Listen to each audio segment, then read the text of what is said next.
네, 하나님의 말씀 함께 보도록 하겠습니다. 하나님께서 오늘 우리에게 주시는 말씀은 사도행전 11장 19절부터 26절입니다. 함께 받들어 읽겠습니다.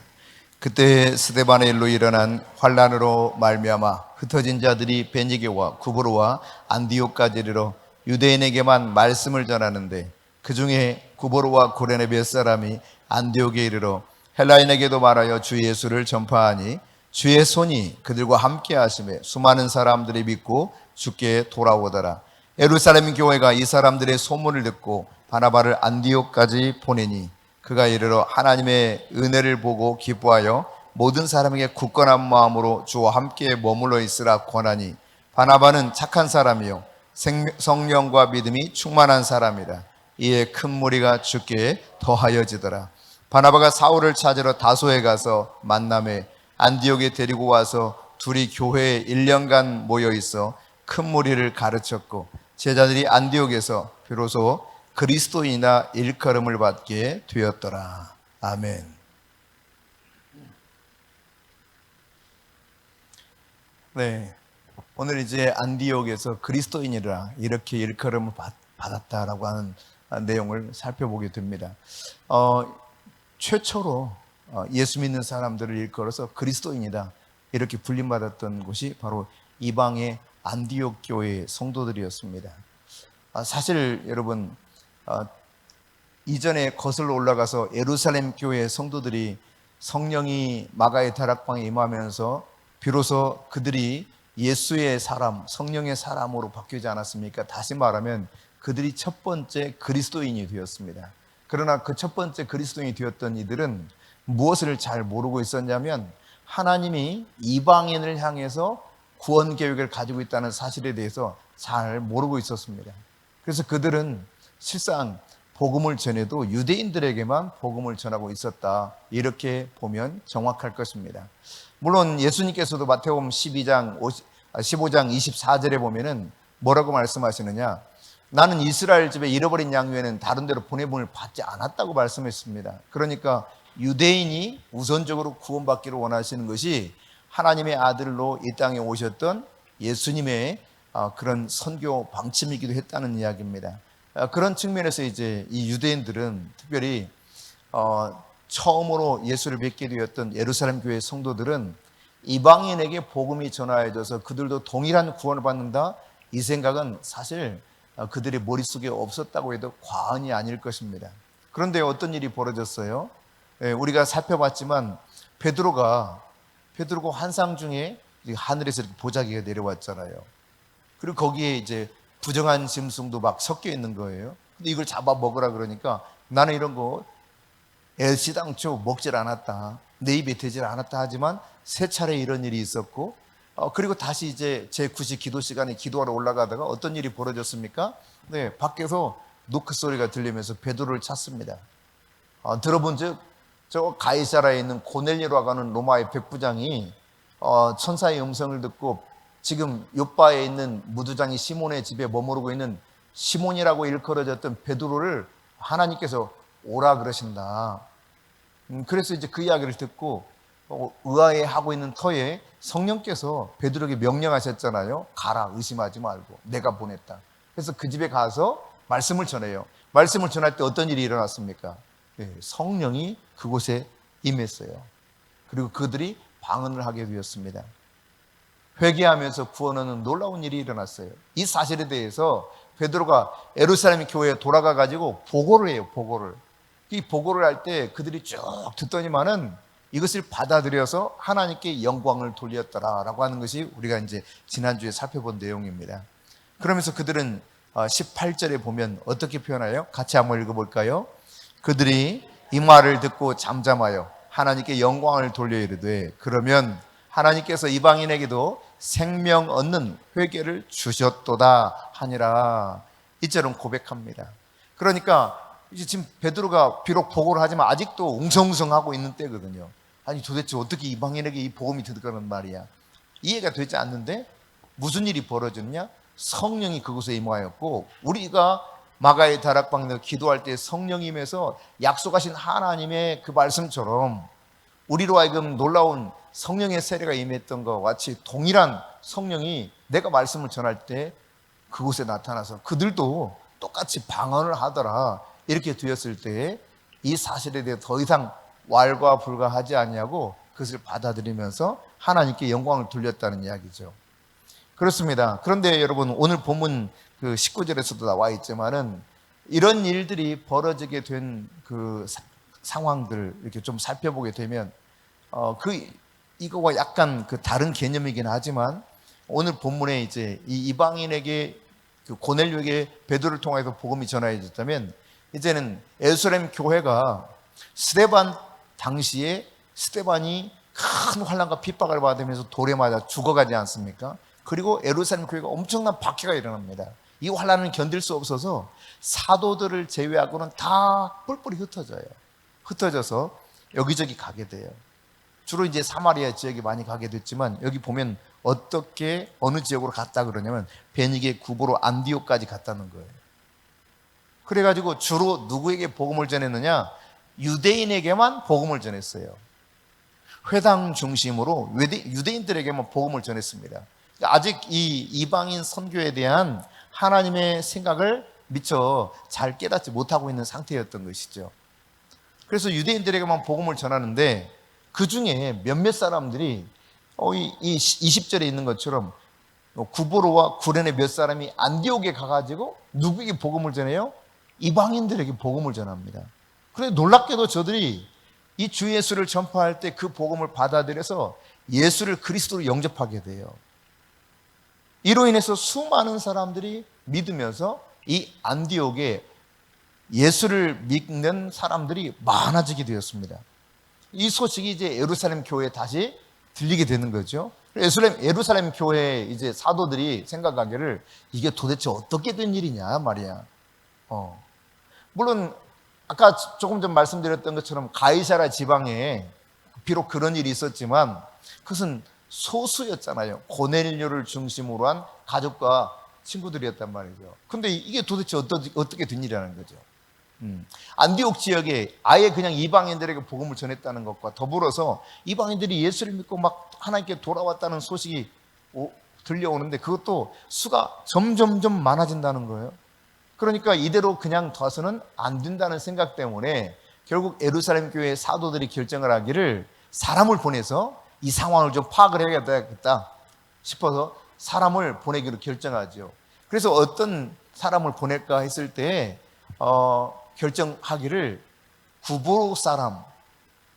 구보로 출신 유대인 아주 인격이 선한 성품을 소유한 바나바를 거기에 파송하기로 결정을 합니다. 왜냐하면은 바나바는 앞서 말씀드렸던 것처럼 구브로 출신이에요. 그러니까 성경에는 구브로도 되어 있지만 여러분 지금 현재 지도를 찾아보면 키프로스라고 하는 섬입니다. 이 키프로스 섬의 출신이에요. 그러나 유대인이란 말이죠.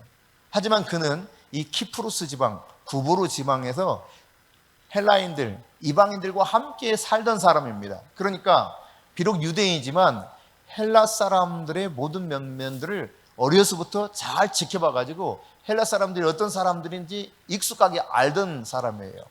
그러니까 이 바나바가 갔을 때 그런 장점이 있는 거죠. 이방인인데 진짜 유대인처럼 하나님 믿는지. 또 한편 앞서 말씀드렸던 것처럼 이 바나바는 인격이 굉장히 선한 성품을 가진 좋은 사람이었습니다. 따라서 치우침이 없이 옳은 판단을 내리려고 생각하고 바나바를 파송해서 이 사실을 확인해서 예루살렘 교회가 알기를 원했던 것이죠. 그래서 가게 됩니다. 도착하게 되었어요. 그랬더니 어떻게 된 것입니까? 네, 스데반의 죽음으로 인하여서 흩어졌던 사람들 가운데 일부가 우리가 살펴보았던 것처럼 헬라인 몇몇에게 복음을 전했는데 이로 인해서 수많은 사람들이 예수를 믿게 됐단 말이죠. 이게 눈으로 확인된 거예요. 여러분 그런데 잘 생각해 보세요. 우리가 먼저 무엇을 한번 생각해 보면 좋겠냐면 만일에 스데반이 환난을 당하지 않았어요. 스데반이 박해를 당하지 않았어. 뿐만 아니라 그 일 이후에 그렇게 되면 예루살렘 교회도 역시 박해를 받지 않았겠죠. 그렇다면 어떻게 예루살렘 교회 성도들은 살아갈 수 있었을까? 아마도 거의 100%에 가깝게 여전히 예루살렘 교회에 머물러 있으려고 했을 겁니다. 흩어져서 복음을 전하리라고는 그들이 아마 그 당시로서는 꿈도 꾸지 못했을 거예요. 이방인은 사람 취급을 하지 않는 그 시대의 풍조와 더불어서 심지어 예수님조차도 내가 잃어버린 양에게로만 보냄을 받았다 이런 말씀도 하신 바가 있기 때문에 이제 예수를 믿어도 이들이 이런 관점에서 자기 유대인들에게 복음을 전하면서 예루살렘 중심으로 모였을 겁니다. 예루살렘에 성전이 있잖아요. 성전에 모여서 예배했을 때니까. 그러니까 이런 부분들을 살펴보면 여러분 전혀 뜻하지 않았던 핍박과 환난이 왔는데 하나님은 이 일을 통해서 어떤 일을 성취해 가고 있어요? 이방인에게 복음이 전하여져서 이방 선교가 시작되게 만들었습니다. 여러분 우리가 오늘 마치 이 예루살렘 교회에 핍박이 있었던 것처럼 우리가 살아가는 과정 속에 내가 원하지 않은 아픔과 고통과 어려움들이 나를 압도하면서 나를 짓누르는 때도 있습니다. 어쩌다가 우연히 막 어떤 일들이 일어나는 것처럼 생기는 일들도 있어요. 왜 이런 일이 일어나지? 이런 것들도 있게 돼요. 그런데 여러분 인간의 입장에서 봤을 때 이 핍박받으니까 어쩔 수 없이 이렇게 도망쳤다가 거기서 이렇게 복음을 전해서 우연히 그 안디옥 사람들 믿게 된 거 아니야? 이렇게 생각할지 모르지만 사실은 하나님께서는 이미 아담이 타락했을 때부터 이방인을 구원하기 위한 놀라운 계획을 다 세워두고 계셨거든요. 그 계획이 성취되는 과정 속에서 이걸 하나님의 섭리적 차원에서 가장 확실한 중요한 타이밍에 하나님이 이 일을 통해서 복음이 전하여지게 만들고 있다는 사실을 깨달아야 돼요. 그러니까 우리 인간의 삶에서 우리는 생각하기를 어쩌다가 이런 일이 발생했지? 진짜 나는 왜 이렇게 불행하지? 혹은 왜 이렇게 우연하게 이런 일이 일어났을까? 이렇게 생각할지 몰라요. 하지만 인간의 삶은 우연은 없습니다. 하나님의 섭리가 있을 뿐입니다. 하나님의 놀라운 섭리 속에서 하나님이 행하시는 일들이 있는 거예요. 여러분 그런 차원에서 우리가 생각해 본다면 실상 아담이 타락한 이후에 세상 모든 민족을 구원하시는 하나님의 계획은 아브라함을 물론 노아를 통해서 하려고 했지만 결국은 또 그것도 실패하지 않습니까? 다 그냥 너무 타락해서 악행을 저지르고 살으니까 다 다시 멸망시키고 또 다시 노아를 통해서 새로운 구원의 역사를 이루기 원했지만 노아의 후손들도 역시 실패해요. 그래서 하나님께서 어떻게 하십니까? 갈대아 우르에 살고 있는 아브라함이라고 하는 사람을 선택해서 이 구원의 역사를 베풀기 시작해요. 그를 통해서 이스라엘 민족을 만들게 하시고 그들의 후손들을 통하여서 이제 이 복음이 흘러가게 만드는데 아브라함을 선택할 때부터 하나님은 어떤 계획을 가졌느냐? 너를 통해서 모든 민족이 복을 얻게 하겠다. 이런 계획하에 그 아브라함을 불렀던 것이죠. 그러니까 이방인이 구원받기 원하는 것은 본래 하나님의 계획이에요. 단지 먼저 유대인들, 하나님이 선택한 선민이라고 말하는 이스라엘 백성들이 구원받는 것을 우선적으로 하셨다고 하는 것을 성경이 우리들에게 가르쳐주고 있습니다. 이처럼 여러분 예루살렘 교회가 정말 이상한 사람들에 의해서 핍박을 받으면서 어쩌다가 흩어져 가지고 우연히 복음을 전하다가 지금 안디옥 교회가 이렇게 왕성하게 복음을 받아들여서 부흥했느냐? 참 희한한 일도 다 있다. 야, 세상에 이런 일도 있구나. 이런 것이 아니다라고 하는 이야기죠. 하나님은 카이로스, 당신의 때가 되어서 당신의 일을 성취시켜 가고 있다는 것을 깨달아야 돼요. 그러므로 여러분, 내가 왜 이 시기에 태어났지? 내가 왜 이 지방에 살고 있지? 내가 어쩌다가 여기까지 굴러왔지? 아닙니다, 여러분. 하나님은 우리가 태어날 시기도 정하셨고 우리가 거주할 경계도 정하셨다고 말씀하고 있어요. 그러니까 하나님의 섭리적 차원에서 우리가 살아가고 있다는 사실을 알아야 돼요. 여러분 사실상 여러분 우리 신부교회가 여기 있게 된 것도 저희들의 계획과는 전혀 상관이 없는 것이었습니다. 여기 오리라고 전혀 계획이 아예 없었어요. 아예. 사실 검단이라고 하는 지역 자체도 몰랐습니다. 더욱이 마전지구라고 하는 것은 마전지구가 어디야? 이랬어요. 그러니까 하나님이 여기를 그냥 여기까지 옮겨 놓으신 거예요. 물론 거슬러 올라가면 저는 개척할 마음이 전혀 없었습니다. 조금 더 거슬러 올라가면 저는 목회할 생각이 전혀 없습니다. 더 거슬러 올라가면 저는 신학을 할 생각 아예 꿈도 안 꿨어요. 근데 하나님이 한 걸음 한 걸음 한 걸음 한 걸음 해서 여기까지 오게 하신 거예요. 또 따지고 보면 여러분, 교회를 여기다 건축할 생각도 전혀 없었어요. 그럼 하나님께서 하여튼 어려운 지경, 뭔가 문제가 있는 지경 속에서 이걸 어떻게 해야 되지 고민하는 가운데 엉뚱하게 우리의 입장에서는 이게 돌발적인 상황이 벌어지면서 교회가 건축할 수밖에 없는 상황이 된 거예요. 근데 하나님이 일을 이루시거든요. 여러분, 이제 8월 15일 날 왕혜정 요한계시록 제2회 1일 세미나가 진행되는데, 사실상 이 세미나를 이렇게 하면서 요한계시록을 우리 교회에서 우리 최 목사님께서 강의하실 것이라 계획 아예 없었던 거죠. 그런데 쭉쭉쭉 거슬러 올라가 보건데 왜 요한계시록 붙잡게 됐는가? 아픔이 있었기 때문에 그래요. 교회 안에 성도 한 사람이 신천지에 빠지면서 이 사람과 아무리 씨름을 해도 돌아오질 않아요. 3개월 공부를 마치고 나니까 이제 완전히 세뇌가 돼버린 거예요. 그래서 이것 때문에 억울해서, 그리고 하나님께 죄송해서 울면서 하나님, 제가 요한계시록 하겠습니다라고 시작하는 것이 여기까지 하나하나 오게 된 것이죠. 그러니까 강의가 그렇게 이렇게 동영상에 올라가는 일도 그렇지 않습니까? 본래 계획이 없었어요. 근데 이게 코로나가 오니까 이게 유튜브 실시간 방송을 내보내다가 이것도 같이 하면 어때요? 라고 하는 이야기들이 많았기 때문에 그러면 한번 해볼까? 해가지고 이게 세상에 알려지기 시작한 거죠. 지금은 세계 열방에서 이 말씀을 듣고 있단 말이죠. 사람이 갈 수 없는 지역에서도 이걸 듣고 있어요. 우리가 만나보지 못한 사람들도 여전히 잘 듣고 있어요. 그리고 그 강의가 나가니까 또 책을 써달라고 그래서 책을 쓰게 되고, 또 세미나를 여는 것이 좋겠다 이렇게 말씀하시면서 하나님이 결국은 이 세미나까지 열게 만드신 거거든요. 그러니까 이게 따지고 보면 말이죠, 이처럼 하나님은 하나님의 일을 뭔가 주도적으로 계획하시고 인도해 가시는데, 그분의 섭리와 그분의 때에 맞게 그분의 계획대로 우리를 사용하시는 모습을 우리가 볼 수 있습니다.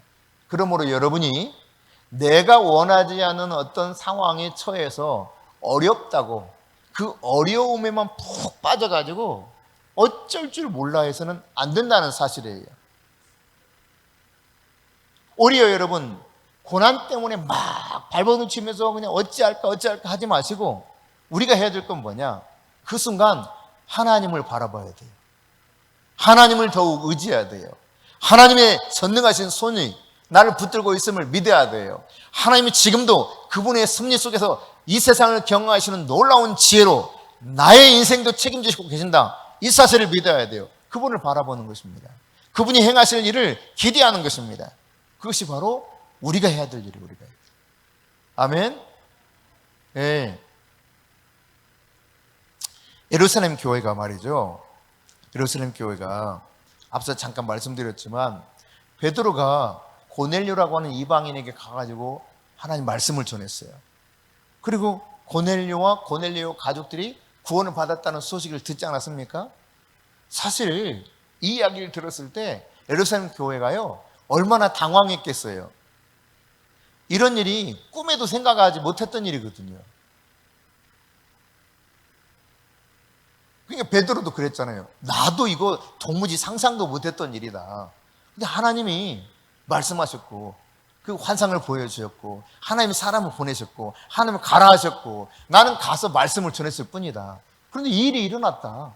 이걸 보고를 하는 과정 속에 베드로도 사실은 설득이 됐고, 지난주에 말씀드렸던 것처럼 하나님께 설득 당한 거예요. 그리고 이제 뿐만 아니라 이 소식을 듣고 깨닫게 되었던 예루살렘 교회 사도들도 전혀 이해할 수 없는 일이었고 정말 이건 이상한 일이라고 생각했는데, 당혹스러운 일이었는데 듣고 보니 성령 하나님께서 진짜 그렇게 하셨구나, 이걸 인정하게 됐다는 이야기죠. 여러분, 오늘 이 본문 안에서 말씀하고 있는 것처럼 이제 유대인들 몇몇에게 말씀을 전했을 때, 안디옥의 헬라인들에게 복음을 전했을 때 안디옥에서 헬라인들이 많이 믿게 되었다는 이 사실을 바로 앞서 설명드렸던 것처럼 구브로에 거주하던 유대인이었던 이 바나바를 보내가지고 이 상황을 쭉 파악했단 말이죠. 그리고 이제 바나바가 그곳에 있는 그리스도인들에게, 예수 믿는 사람들에게 말씀을 전해요. 예수 그리스도 안에 거하도록 계속 말씀을 전하면서 그가 가진 성품에 따라 잘 이렇게 섬기니까 어떤 일이 벌어졌냐? 점점점 많은 무리들이 오게 됩니다. 그래서 혼자 감당하기 어려운 상황이 돼요. 수많은 사람이 막 죽게 돌아와요. 그래서 바나바가 어떻게 하느냐? 오늘 이 바나바를 소개하길 24절에서는 착한 사람이요, 성령과 믿음이 충만한 사람이다, 이렇게 표현하고 있죠. 그래서 심성이 착한 데다가 성령이 충만해, 믿음이 충만해. 그러면서 영혼을 돌보기 시작하니까 이 안디옥에 있는 헬라인들이 더 많이 예수를 믿고 막 돌아와요, 예수님께로. 그래서 바나바가 도무지 자기 혼자 감당을 할 수 없어서 사람을 구해야 되겠어요. 사람을. 누구를 구할까 했을 때 바나바의 마음을 하나님께서 감동시켜 주시기를, 이전에 다메섹에 예수를 믿는 사람들을 붙들러 가다가 그만 다메섹 그 길거리에서 주님의 환상을, 부활하신 주님의 그 모습을 환상을 통해 보게 되고, 밝은 빛 가운데서 잠시 눈이 보이지 않았던, 그리고 하늘의 음성을 들었던 이 사울이 생각난 것입니다. 그래서 사울을 찾으러 가요. 사울을 찾으러 어디를 가느냐? 다소 지방으로 갔다는 겁니다. 이 다소 지방은 상당히 큰 도시라고 이미 설명드린 바가 있습니다. 철학도 굉장히 발달했고 학문이 발달했고 그 당시 대학들도 아주 유수한 대학들이 있을 정도로 그런 큰 도시였어요. 근데 이 길리가 다소는 바울의 고향이기도 합니다. 그러니까 외면받고 있던 바울, 그가 고향으로 내려간 거죠. 거기서 이제 말하자면 그냥 무명의 사람으로 살아가고 있는 거예요, 묻혀서. 그래서 이 바나바가 길리기아 다소로 가가지고 무명의 그런 사울이라고 일컬어지는 바울을 불러서 자기가 함께 동역하기를 원한다고 그를 초대하는 모습을 보여주고 있는데, 갈라디아서 1장 18절과 2장 1절에 보면은 어떻게 기록하고 있느냐 한번 봅니다. 같이 읽습니다. 그 후 3년 만에 내가 게바를 방문하려고 예루살렘에 올라가서 그와 함께 15일을 머무는 동안, 2장 1절, 14년 후에 내가 바나바와 함께 디도를 데리고 다시 예루살렘에 올라갔나니. 그러니까 결국 17년 동안 이 사울이라고 하는 바울은 실상 예루살렘 거기를 제대로 가볼 수가 없었어요. 묻혀 지내는 거예요. 아라비아로 갔다 이렇게 말하고 있거든요. 아라비아는 광야 지역입니다. 사막이 있는. 그곳에서 이제 하나님과 깊은 교제와 더불어서 아마 그곳 사람들에게 복음을 전하지 않았을까 이렇게 추측하고 있어요. 오늘날 페트라 지역, 요르단의 페트라 지역을 말하기도 합니다. 어쨌거나 여러분, 바울은 이 당시까지만 하더라도 바나바가 길리기아 다소에 머무르고 있는 이 사울을 찾으러 갈 때까지만 하더라도 세상에 잘 이렇게 알려지지 않은 무명의 전도자라고 보면 맞습니다. 그런데 그 가능성이 충분히 많다는 사실을 바나바가 아는 거예요. 왜? 그는 본래 가말리엘 문화생 아닙니까? 엄청나게 성경에 대해서 해박한 지식을 가지고 있어요. 그리고 아주 철두철미하게 하나님께 충성하고자 하는 마음이 그 안에 있었고, 이제 이것이 예수님께로 딱 고정되었잖아요. 그리고 이제는 예수가 그리스도라는 사실을 전하기 위해서 하나님이 선택했는데, 내가 너를 택한 그릇이다 그랬는데 무엇을 위해서 택했다고 그랬습니까? 유대인들과 임금들과 헬라인들에게 복음을 전하기 위해서, 이방인의 복음을 전하기 위해서 택한 내 그릇이라 라고 하는 것이 소문이 난 바 있습니다. 그러니까 맞아, 사울 하고 사울의 고향 길리가 다소로 가가지고 이를 데려다가 이와 함께 동역을 하게 돼요. 그런데 여러분, 사실 잘 본인과 본래 관계가 없는데 그냥 소문으로만 들었던 사람을 데려다가 같이 이렇게 동역하는 것은 결코 쉬운 일은 아닙니다. 네. 지금 주성종 목사님이 10몇 년 되셨다고 하던데 7년인가? 10몇 년 되셨나 모르겠네 정확히는. 하여튼 여기 오실 때 인천 주한장로교회, 그러니까 장로회 신학대학교의 설교학 교수로 계셨는데 거기 계시다가 이제 이 주한장로교회에서 담임 목사로 청빙이 들어와가지고 결국 기도하다가 오게 됐단 말이에요. 오게 됐을 때 현재 전체 그 부목사 중에 총괄하고 있는 행정 담당 목사가 있어요. 비서 역할을 하면서 조 목사님이라고 있는데 어떻게 오게 됐냐 그랬더니 이 주성종 목사님이 담임으로 오시면서 본인도 함께 여기 오게 됐다고 그래요. 주 목사님이 나를 와서 좀 도와줘라. 그럼 이전에 어떻게 알았냐 그랬더니 전에 있던 교회에서 같이 이렇게 있기도 했었고 또 베트남에 선교사를 잠시 갔을 때도 뭐 어쩌고 저쩌고 뭐 해가지고 아는 사이더라고요. 아는 사이. 그러니까 이제 잘 지켜봤겠죠. 근데 저 사람은 좀 쓸만하겠다 눈여겨봤던 사람 중에 한 사람이었던 것 같아요. 보니까 아주 잘하게 생겼어요. 일을. 관계도 잘하고. 그러면서 같이 이렇게 우리 튀르키예와 그리스 성지순례 갈 때 당시에 이제 이 주성종 목사님이 어깨를 수술한 지 얼마 안 돼가지고 본래는 계획이 없던 그 목사님 부부가 동행하면서 좀 주 목사님 돕고 있었는데 이야기하다 보니까 그렇더라고요. 여러분, 그러니까 어떤 사람과 함께 일을 한다고 하는 것은 내가 그 사람을 어느 정도 지켜봐서 신뢰가 갈 때 이 사람하고 내가 같이 가도 되겠다 이런 마음을 가지고 할 수 있는 거거든요. 근데 바나바는 사실상 사울과 깊은 관계가 없다고 봐야 정상입니다. 그럼에도 불구하고 가장 유능한 사람으로서 누가 적합할 것인가? 바로 이 사울이라고 하는 사람을 떠올리게 되었던 것이고 그를 데려다가 동역을 하게 돼요. 그랬더니 어떤 결과가 나타나느냐? 26절이에요. 26절. 자, 26절 같이 읽습니다. 만남에 안디옥에 데리고 와서 둘이 교회에 1년간 모여 있어 큰 무리를 가르쳤고 제자들이 안디옥에서 비로소 그리스도의 일컬음을 받게 되었더라. 아멘. 그러니까 17년 정도 아라비아 사막과 길리기아 다수에서 묻혀 살던 이 사울을 데려다가 같이 안디옥에서 동역을 하게 되었을 때 이들이 서로 협력해서 얼마나 잘 가르쳤던지 아주 더 큰 무리들이 모여서 하나님을 찬송하고 예수를 그리스도로 인정하는 그런 사람으로 살아가고 있다는 이야기죠. 근데 이들을 바라보면서 사람들이 뭐라고 불렀느냐? 그리스도인들이다 이렇게 불렀다는 거예요. 이게 최초로 그리스도인 이렇게 부른 모습입니다.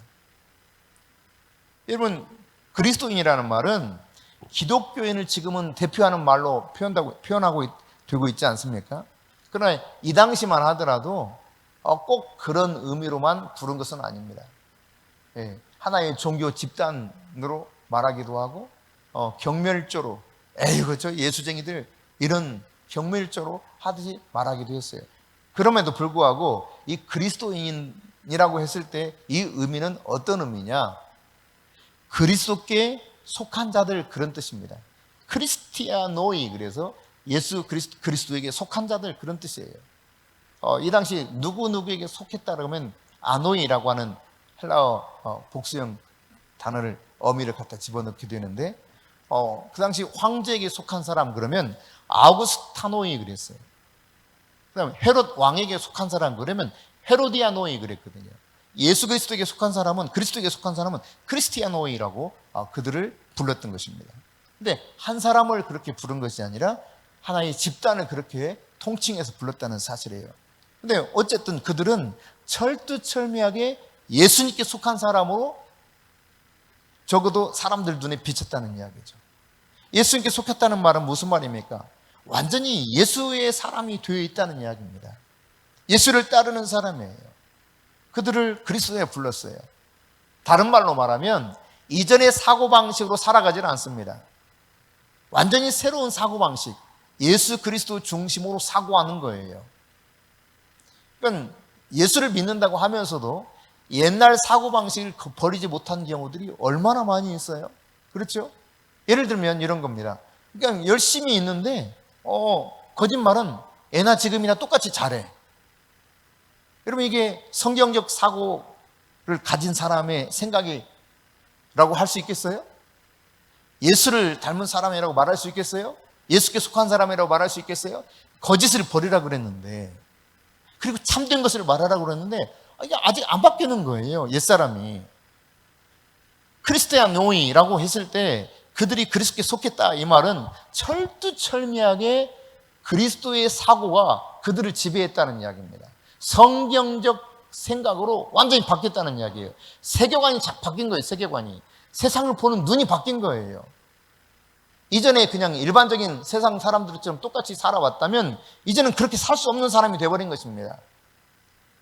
이것을 일컬어서 소위 크리스타노이, 그리스도께 속한 자들이다, 이렇게 말할 수 있는 것입니다.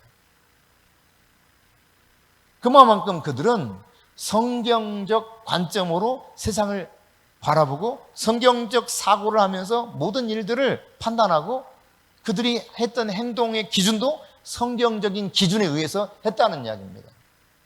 사실 그리스도인은 바로 이런 사람이에요. 그리스도께 속했다, 이런 말은 그런 사람들에게 붙여진 이름입니다. 그런 측면에서 보면 이게 우리에게 붙여진 이름이 굉장히 주님 앞에는 모욕적인 이름이 될 수도 있죠.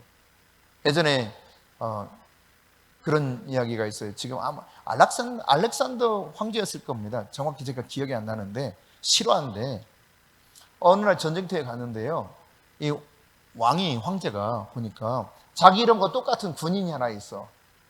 근데 이 군인이 말이지, 너무 이 군인답지 못한 거예요. 그래서 명령을 내렸어요. 너 둘 중에 하나를 선택해라.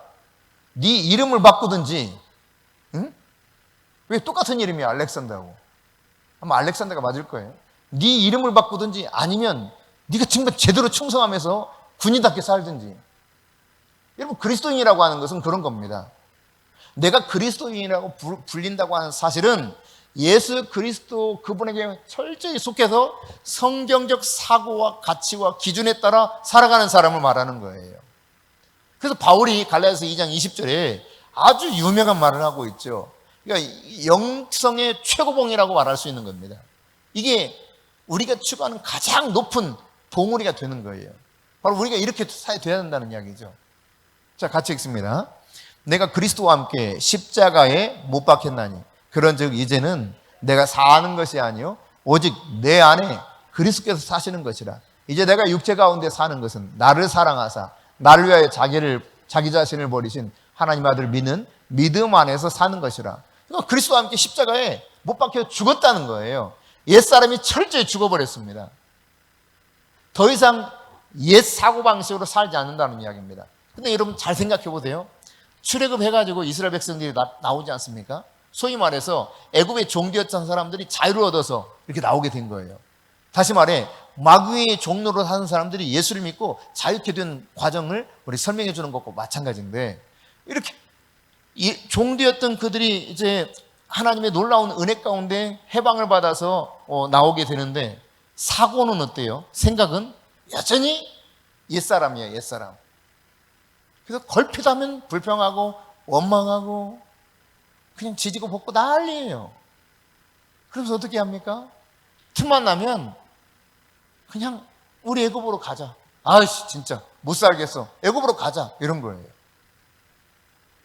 하나님이 우리를 죽이려고 하는 거지 뭐. 모세를 통해서 이렇게 여기 우리 데려온 건 우리 다 여기서 죽이려고 그런가. 저 봐. 여기까지 왔는데 앞으로 가는 그 정탐한 것도 봐. 얼마나 장대한 그 친구들이, 얼마나 그냥 적들이 많아. 무기도 얼마나 신식이야. 성들은 얼마나 튼튼해. 우리 다 죽었어. 하나님을 믿지 못하는 거예요. 계속 옛생각입니다. 오이 생각, 부추 생각, 마늘 생각, 고기 생각. 아니 그러면 부추, 오이, 마늘을 공짜로 먹었습니까? 죽으라고 땀 흘리면서 노예 생활하면서 겨우 거기에 조금 대가를 일부 받은 거예요. 일부. 하나님이 못 받았던 거 모든 거 다 받아서 금은 보석 다 챙겨가지고 나오게 하잖아요. 이게 바로 자유의 은혜 속에서 주어지는 놀라운 그 은혜 속에서 우리에게 주어지는 엄청난 나머지 것들을 한꺼번에 주시는 은혜를 우리에게 가르쳐주는 것이기도 하거든요. 근데 사람들은 이 사실에 대해서는 깨닫지 못하고 순간순간 조금만 불편하면 순간순간 내가 원하는 것이 내 눈앞에 펼쳐지지 않으면 이게 하나님을 오해해요. 하나님을 원망해요. 모세를 돌을 들어 쳐서 죽이려고까지 합니다. 그래서 하나님이 어떻게 하기로 한 번은 모세에게 이야기합니까? 이렇게 말씀하셨잖아요. 내가 이 백성을 싹 다 저들이 말했는데 여기서 다 그냥 처리해버리겠다. 모세야, 너와 함께 다시 시작하자 그랬거든요. 이 무리보다 더 많은 무리를 내가 너를 통해서 일으키겠다 그랬어요. 얼마나 하나님의 입장에서 이게 참 하나님이 얼마나 답답하셨어요. 이런 말씀하셨을까? 그럼 한번 생각해 보세요. 그러니까 우리의 사고, 우리의 생각이 바뀌지 않으면 하나님도 너무 답답하죠. 왜 제가 저렇게 살아? 그리스도인이라는데 성경적 사고가 없어요. 도대체 그리스도께 속했는지 아닌지를 알 수가 없어요. 알렉산더 너 이름을 바꾸든지 군인답게 살든지 둘 중 하나 해라 이놈아 이랬단 말이죠. 황제가 내 이름에 먹칠하지 마라. 이게 예수님 말씀인 거예요. 똑같은 말씀인 거예요. 그리스도께 속했다고 하는 것은 바로 이런 것입니다. 여러분, 내가 그리스도와 함께 십자가에 못 박혀 죽었어요. 이제 내가 사는 것은 내가 사는 것이 아니에요. 그분이 나를 십자가에서 대신 대가를 지불하고 사셨기 때문에 하나님의 아들 그 예수 그리스도를 믿는 믿음 안에서 사는 것입니다. 완전히 새로운 존재로 사는 것이 성도의 삶이라는 이야기입니다. 그럼에도 불구하고 여러분이 자꾸 옛날 방식을 고수하면서 살아간다면 하나님이 얼마나 안타깝게 여길까를 생각해 보시라는 이야기죠. 그러니까 사람들이 여러분을 칭찬하는 의미로 그러든 조롱하는 의미로 그러든 진짜 그리스도인이다. 야, 너 그리스도인이지? 아우, 그리스도인이네. 어떤 의미로 말하든 여러분이 정말 성경적 세계관과 성경적 사고와 가치 기준에 따라서 살아가면서 그리스도인이나 불림을 받아야 된다는 이야기입니다. 이 안디옥 교회 성도처럼 말입니다. 오늘 여러분 우리 자신에게 질문해야 됩니다. 나는 그리스도인이라고 지금 불릴만한가? 나는 과연 그리스도인이라고 말할 수 있는가? 크리스티아노인 나는 그리스도에 진짜 속한 존재인가?